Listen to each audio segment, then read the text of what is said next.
Break के बाद एक बार फिर से आपको खुश आमदीद कहते हैं। पहले ब्रेक पे जाने से पहले हम सोशल मीडिया की बात कर रहे थे, जहां पर हमने देखा कि सोशल मीडिया बच्चों की सेहत को जिस्मानी और नफ्सियाती सेहत को ख़राब कर रहा है। वहीं पर सोशल मीडिया कभी कभी ऐसे क्लिप्स, ऐसी चीज़ें पूरी दुनिया में पहुंचा देता है, वो किसी ना किसी कंट्री की जगहसाई का बायस बन जाता है या फिर किसी भी इंसान के लिए कोई बहुत बड़ा रिवॉर्ड बन जाता है। अब ऐसा ही हुआ जी, भारत से एक वीडियो पिछले 2 से 3 रोज़ हो गए मुसलसल बहुत ज़्यादा सर्कुलेट करी है और पूरी दुनिया में तकरीबन उस पर बात हो रही है।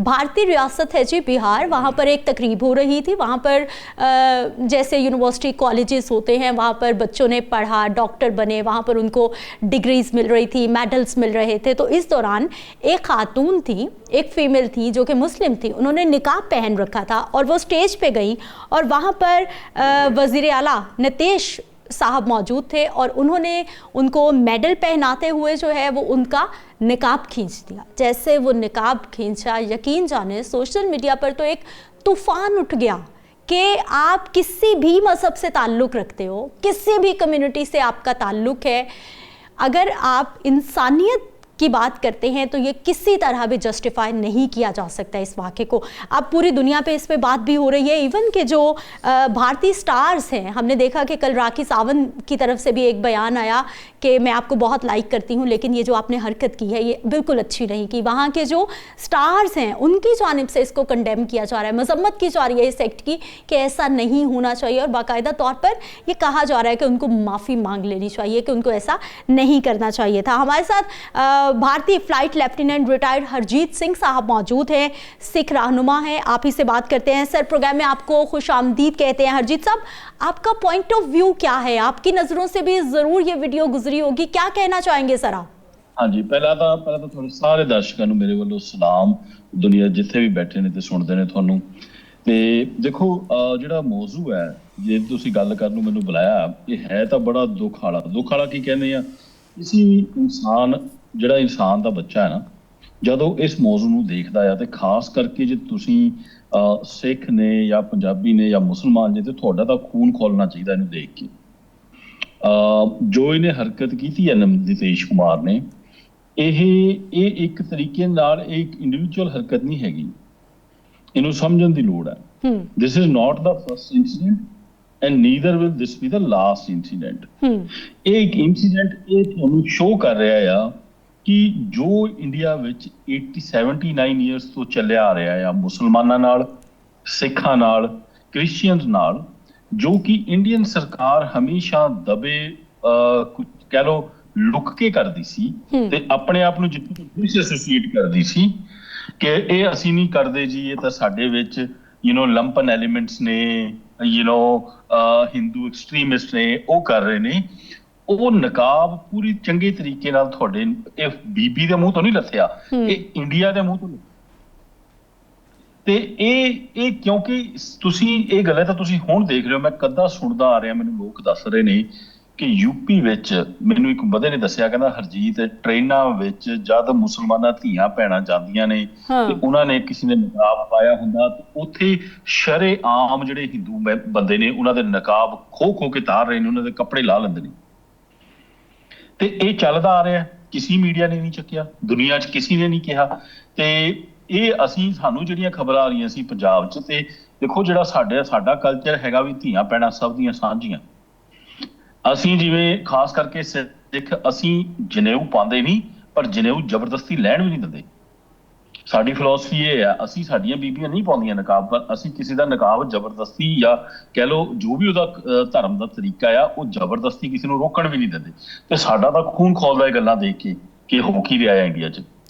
ਤੇ ਇਹ ਜੋ ਇਹਨੇ ਕੀਤਾ ਹੈ ਨਾ ਮਿਨਿਸਟਰ ਨੇ, ਇਹ ਹੁਣ ਹੋਇਆ ਕੀ ਹੈ ਕਿ ਜੋ ਇਹ ਸਰਕਾਰੀ ਪੱਧਰ ਤੇ ਆਪਣੇ ਆਪ ਨੂੰ ਡਿਸਐਸੋਸੀਏਟ ਕਰਕੇ ਕਰਵਾਉਂਦੇ ਹੁੰਦੇ ਸੀ, ਹੁਣ ਇਹਨਾਂ ਦੀ ਖੁੱਲ ਇੱਥੇ ਤੱਕ ਪਹੁੰਚ ਗਈ ਹੈ ਕਿ ਇਹਨਾਂ ਨੂੰ ਡਰ ਕੋਈ ਨਹੀਂ। ਇਹ ਕਹਿੰਦੇ ਚੱਕਰ ਹੀ ਕੋਈ ਨਹੀਂ। ਹੁਣ ਜੈਨੋਸਾਈਡ ਦਾ ਵਕਤ ਤਿਆਰ ਹੈ ਮੁਸਲਮਾਨਾਂ ਦਾ ਕਿ ਇਹਨਾਂ ਦਾ ਅਸੀਂ ਚੰਗੇ ਤਰੀਕੇ ਨਾਲ ਜੈਨੋਸਾਈਡ ਕਰਨਾ ਆ, ਜਾਂ ਤਾਂ ਇਹ ਆਪਣੇ ਆਪ ਨੂੰ ਹਿੰਦੂ ਕਹਿਣ ਜਾਂ ਇਹ ਫਿਰ ਇੱਥੇ ਤੋਂ ਉੱਠ ਕੇ ਪਾਕਿਸਤਾਨ ਚਲੇ ਜਾਣ। ਠੀਕ ਆ, ਇਹ ਉਸ ਚੀਜ਼ ਦੀ ਨਿਸ਼ਾਨਦੇਹੀ ਹੈ। ਤੇ ਮੈਂ ਤਾਂ ਹੀ ਆਪਣੇ ਮੁਸਲਮਾਨਾਂ ਭੈਣਾਂ ਭਰਾਵਾਂ ਨੂੰ ਕਹਿੰਦਾ ਹੁੰਦਾ ਜਿਹੜੇ ਪਾਕਿਸਤਾਨ 'ਚ ਨੇ ਖਾਸ ਕਰਕੇ, ਕਿ ਭਾਈ ਇੱਥੇ ਦੀ ਜਿਹੜੀ ਮਿਨੋਰਟੀ ਨੇ ਉਹਨਾਂ ਦੀ ਰੱਖਿਆ ਕਿਹਨੇ ਦੇਖਣੀ ਆ? ਤੇ ਜੇ ਇੱਥੇ ਇਹੋ ਜਿਹਾ ਕੰਮ ਹੁੰਦਾ ਆ ਤਾਂ ਕਿਆ ਅਸੀਂ ਪੀਸਫੁਲ, ਸਟੇਬਲ, ਪ੍ਰੋਸਪਰਸ ਰਹਿ ਸਕਦੇ? ਨਹੀਂ ਰਹਿ ਸਕਦੇ। ਅੱਜ ਦੀ ਡੇਟ ਵਿੱਚ ਵੀ ਜੇ ਪਾਕਿਸਤਾਨ ਇਹ ਚੀਜ਼ਾਂ ਤੋਂ ਅੱਖਾਂ ਮੂੰਦ ਕੇ ਦੂਜੇ ਪਾਸੇ ਦੇਖੀ ਜਾਵੇ ਤਾਂ ਵੀ ਕਿਹੜਾ ਇੰਡੀਆ ਨੇ ਪਾਕਿਸਤਾਨ ਨੂੰ ਚੱਜ ਨਾਲ ਪੀਸਫੁਲੀ ਰਹਿਣ ਦਿੱਤਾ?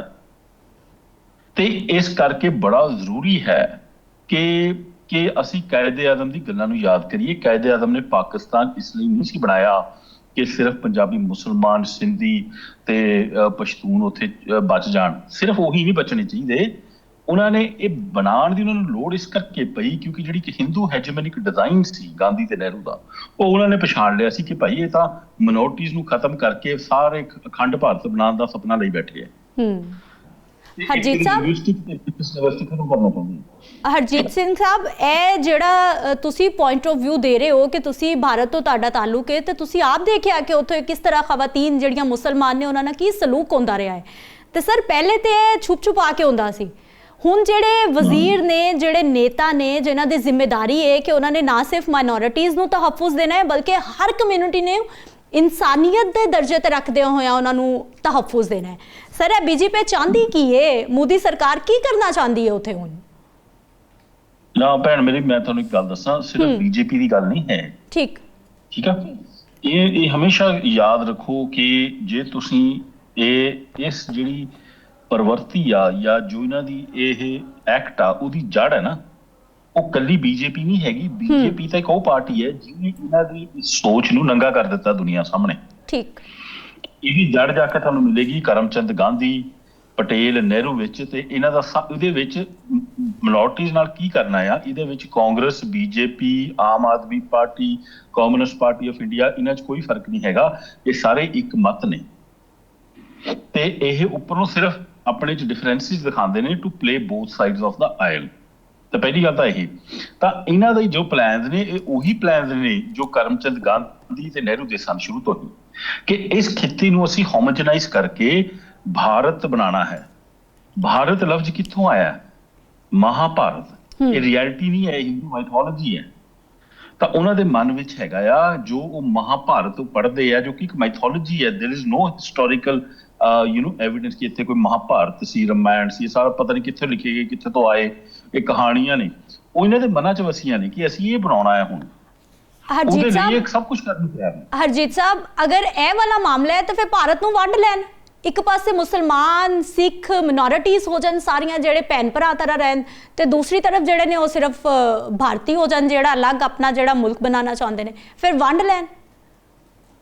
ਵੰਡ ਤੋਂ ਵੀ ਵਧੀਆ ਇੱਕ ਪ੍ਰਪੋਜ਼ਲ ਹੈਗਾ ਸੀ ਕੈਬਨਿਟ ਮਿਸ਼ਨ ਪਲਾਨ 1946 ਚ ਔਨ ਦਾ ਟੇਬਲ, ਜੋ ਜਿੰਨਾ ਸਾਹਿਬ ਮੰਨ ਗਏ ਸੀ।